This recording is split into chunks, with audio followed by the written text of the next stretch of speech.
My girlfriend demanded I babysit her sister's 3 demon children every weekend so they could go clubbing. I said no. She said step up or get out. So I got out. And then I, 29, got hit with the ultimatum 3 weeks ago on a Thursday night. My girlfriend, 27, and I had been together for 2 years, living in my condo for the past 8 months. Things were decent until her sister moved back to town 6 months ago with 3 kids, ages 3, 5, and 7. Let me be clear about these kids. I'm not exaggerating when I say they're feral.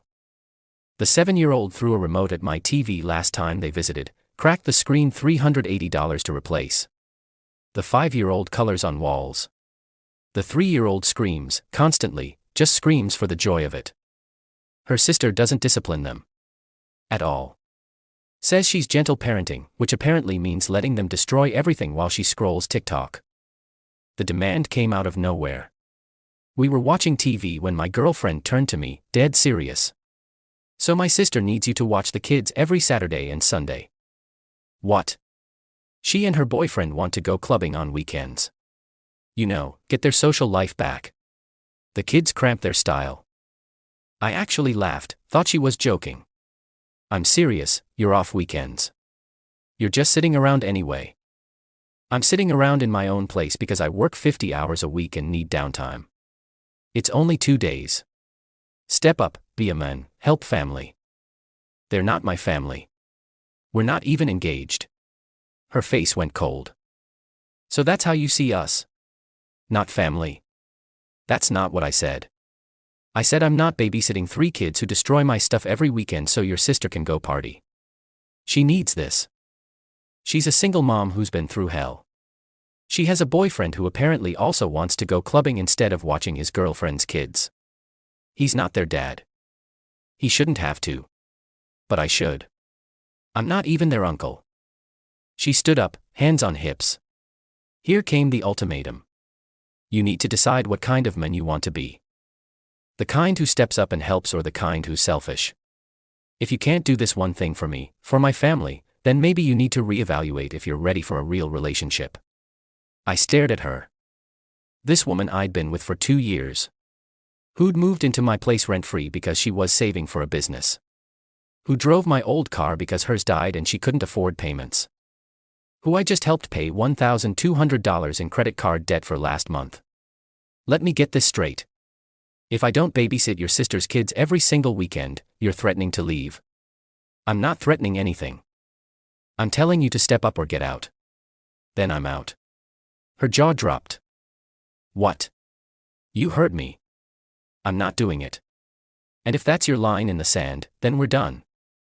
You're seriously choosing to be alone over helping for a few hours. I'm choosing not to be voluntold to babysit every weekend for the foreseeable future. There's a difference. She grabbed her phone.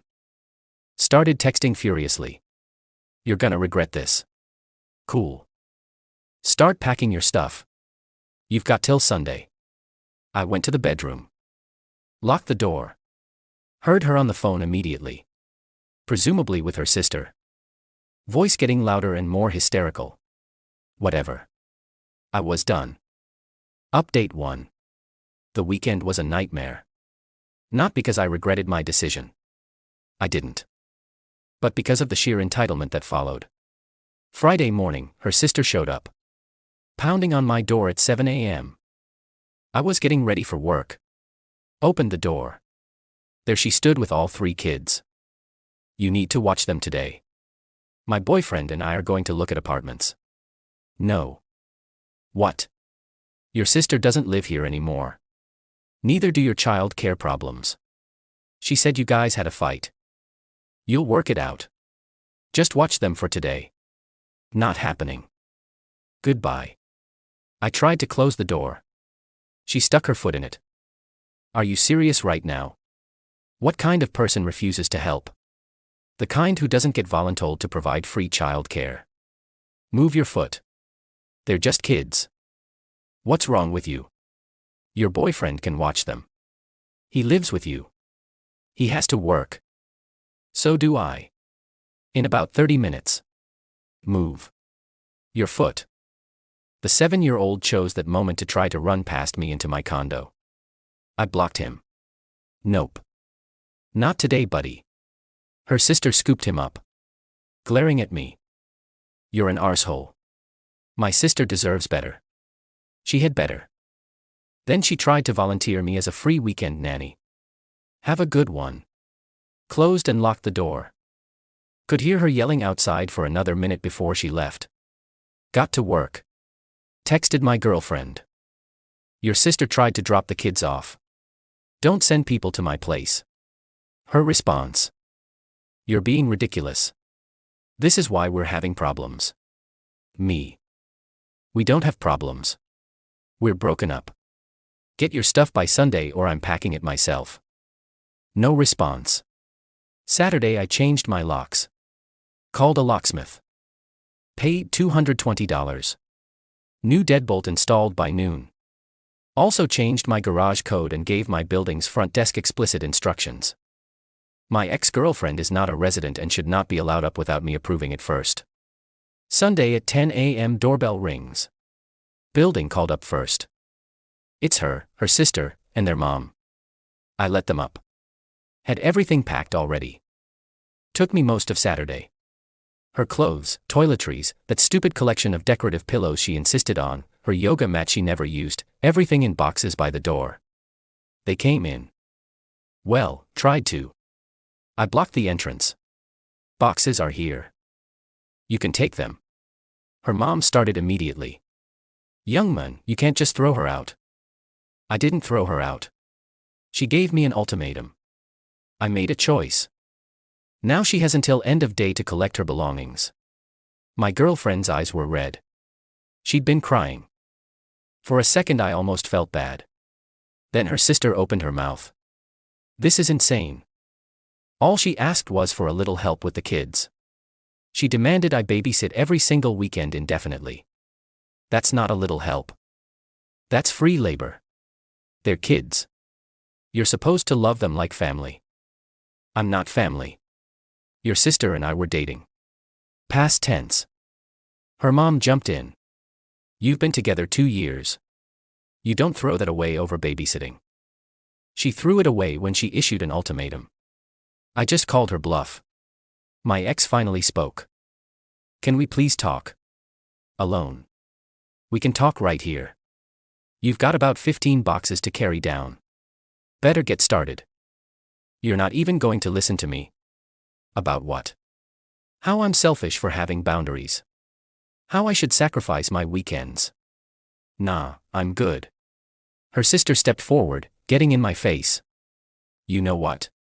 You're pathetic. A real man would. A real man would establish boundaries and not let people take advantage of him. Your turn to finish that sentence. She sputtered. No comeback ready. Look, I said, I'll make this simple. Everything's packed. Take it now. If anything's still here at 6 p.m., it goes to donation. Your choice. They took the boxes. Took 3 trips. Time. The whole time, her mom kept muttering about how I was making a mistake, how I'd never find anyone as good as her daughter, how family helps family. On the last trip, my ex tried one more time. I can't believe you're doing this over something so stupid. It's not stupid to you. You literally ended our relationship over it. You said step up or get out. I got out. I didn't mean. You meant it. You don't give someone an ultimatum unless you're prepared for them to choose the other option. You weren't. That's on you. They left. I deadbolt the door, checked every room, found one of her hair straighteners in the bathroom, tossed it in a box, left it in the hallway with a note. Forgot this. Felt weird the rest of the day. Not sad, exactly. More like relieved. Like I'd been carrying something heavy and finally put it down. Update 2 Week 2 is when things got properly insane. The entitlement reached levels I didn't think possible. Monday, I got a Venmo request from her sister for $400. The note said, child care fees you would have paid. I declined it. Added my own note. That's not how any of this works. She sent another request. $600 this time. Emotional distress. Declined. Blocked her on Venmo. Tuesday, my ex started the phone campaign. Called me 23 times from different numbers. I answered the last one. You need to stop. We need to talk about the car. The car. Right. My old Honda Civic. I'd been letting her use it because her car died 8 months ago and she couldn't afford payments. Title, insurance, registration all in my name. She'd been promising to save up and buy it for me, for $3,500. What about it? I need it. For work. Then buy it. We agreed on $3,500. I'll sign the title over when you pay. I don't have $3,500. Then I guess you don't have a car. You can't just take it. I've been driving it for months. Borrowed. You've been borrowing my car. Borrowing ends when we're not together. Bring it back by Friday or I report it stolen. Stolen. It's not stolen. I've been using it. With my permission, which I'm now revoking. Friday. 5 p.m., tease in car. I hung up. She called back 14 more times. Didn't answer. Wednesday brought a new player. Her dad. He called my work number. Someone gave it to him. Probably her mom. We need to discuss your behavior. Who is this? This is my daughter's father. You owe her an apology. I don't owe anyone anything. This conversation is over. Now you listen here. I hung up. He called back. I sent it to voicemail. He left a message about respect and manning up and how his daughter deserves better. Deleted it. Thursday. The sister showed up at my building again. Building called me first. I told them not to let her up. She apparently threw a fit in the lobby. Security had to ask her to leave. She posted about it online. I know because 3 people sent me screenshots. Some rant about how I was keeping her from her sister and showing my true colors. Comments were split. Half agreeing with her, half pointing out that I wasn't obligated to let anyone into my private residence. I didn't respond to the post, just screenshotted it and saved it, just in case. Friday at 3 p.m., my ex texted from yet another number. Can't bring the car today. Need more time. Me 5 p.m. Not negotiable. Hurt. You're being unreasonable. I need transportation. Me Uber exists 5 p.m. Her what if I can't make it? Me then at 501 I call the police and report my vehicle stolen. Hurt you wouldn't. Me try me. 4:57 p.m., she pulled into my building's garage. I met her there. She got out, threw the keys at me. They hit the ground. You're an arsehole. Keys on the ring. Leave. She stood there like she was waiting for me to what? Apologize. Invite her up. Can we please talk? Really talk? No. You're just gonna throw away 2 years. You threw it away when you gave me an ultimatum. I'm just living with your decision. It wasn't an ultimatum. I just needed you to step up or get out. Your exact words. I got out. She started crying. Real tears this time. Not the manipulative kind. I miss you. I miss us. Can't we work this out? Work what out? You want me to babysit every weekend. I don't. That's not something you compromise on. Maybe just some weekends. No weekends. 0 weekends. I'm not free childcare for your sister's lifestyle choices. She needs help. Then she should ask her boyfriend or your parents or hire a babysitter. Not volunteer her sister's boyfriend. Ex-boyfriend. She said quietly. Right. Ex. Because you made a choice. Now live with it. I got in the car. Started it. She stood there in my rearview mirror. Crying. Drove away.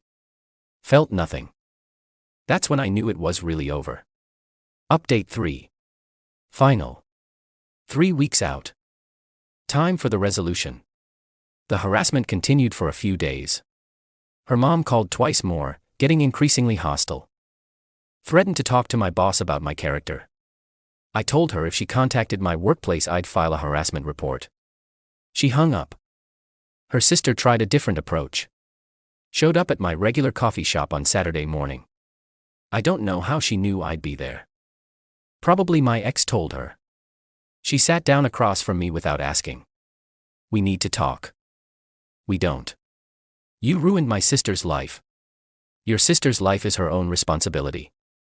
I'm not part of it anymore. She's depressed. Barely eating. This is your fault. She gave me an ultimatum. I chose. Actions have consequences. You could fix this. Just apologize. For what? Having boundaries. For being selfish. I looked at her. Really looked. She looked exhausted. Hair messy. Dark circles under her eyes. Where are your kids right now? My boyfriend's watching them. Why? So he can watch them on Saturday mornings. Interesting. She blinked. What? You said he shouldn't have to watch them because he's not their dad. But here we are. Saturday morning. He's watching them. That's different. How? Because we live together. And I didn't live with them. See the difference? You volunteered someone else's time without asking. That's not how this works. You're twisting things. I'm pointing out the obvious. You wanted free childcare. I said no. The end. My sister loved you. Your sister loved the idea of a boyfriend who'd babysit every weekend. When I didn't perform that function, the ultimatum came out. That's not love. She left after that. Didn't say anything else. Just got up and walked out. The next major development came from an unexpected source. Her younger brother. He reached out via email. Hey man, just wanted to say sorry for how my family's been acting. My sister, your ex, told me the whole story, including the parts she left out when complaining to mom and dad. The ultimatum thing was messed up. And volunteering you for babysitting duty every weekend. Yeah, no. My other sister, the one with kids, pulls this stuff with everyone. She's entitled as hell. Anyway, you dodged a bullet. Good luck. I appreciated that. Responded with a simple, thanks for reaching out. But the real conclusion came 2 days ago. I was at the grocery store when I ran into her. My ex. She was with some guy. Not her sister's boyfriend. Someone new. We made eye contact. She looked away fast. Kept walking. The guy with her didn't even notice. That's when it hit me. She'd already moved on. Or was trying to. And I realized. So had I. I'm not dating anyone. Not rushing into anything. But I'm good. Better than good, actually. My place is quiet. I come home to peace. My weekends are mine again. I've been catching up on projects I'd put off. Fixed the screen door that had been broken for months. Painted the spare room. Little things. The financial aspect worked out better than expected, too. She'd been living rent-free for 8 months. I'd been covering her car insurance, $140 a month. Her phone, $65 a month as part of my plan. Groceries mostly. Streaming services. Quick math. I was out about $800 a month supporting her lifestyle. That money's back in my account now. Feels good. The car situation resolved itself, too. I sold the Honda a week ago for $4,200. More than I'd offered it to her for. Used the money to cover the TV she cracked and had a nice chunk left over. Her sister actually sent me one final text yesterday from a different number. Hope you're happy. My sister's moving on. Found someone better. I replied. Good for her. I'm happy, too. And I meant it. Not in a bitter way. Genuinely meant it. Because here's the thing. The ultimatum was a gift. It showed me exactly who she was and what she valued. She valued her sister's convenience over our relationship. She valued being able to volunteer my time without asking. She valued the appearance of having a helpful boyfriend over actually having a partner. And when I didn't perform that role, when I had the audacity to say no to being free weekend childcare, the mask came off. The entitlement wasn't just her. It was the whole family system. Sister expecting everyone to accommodate her lifestyle. Mom backing her up. Dad calling my work. They all believed they were entitled to my time, my space, my resources. And when I said no, I became the villain. But I'm okay being the villain in their story. Because in my story, I'm the guy who knew his worth and didn't compromise it. Would things have been different if she'd asked instead of demanded? Maybe. If she'd said, "Hey, my sister's struggling, could you help out once in a while?" I might have said yes, occasionally. Emphasis on occasionally and voluntarily. But she didn't ask, she demanded, then threatened. And that told me everything I needed to know. Life's too short to be someone's free labor. Too short to be with someone who sees you as a resource to exploit rather than a partner to respect. I'm 29. Got a decent job. Own my place. Got friends who actually respect my time. That's enough. The whole situation taught something important. When someone gives you an ultimatum, they're doing you a favor. They're showing you exactly how much they value you. And sometimes the answer is not enough. My ex wanted someone who'd step up and sacrifice his weekends indefinitely for her sister's convenience. I wanted a partner who respected my boundaries and didn't volunteer my time without asking. Those two things were incompatible. The ultimatum just made it clear.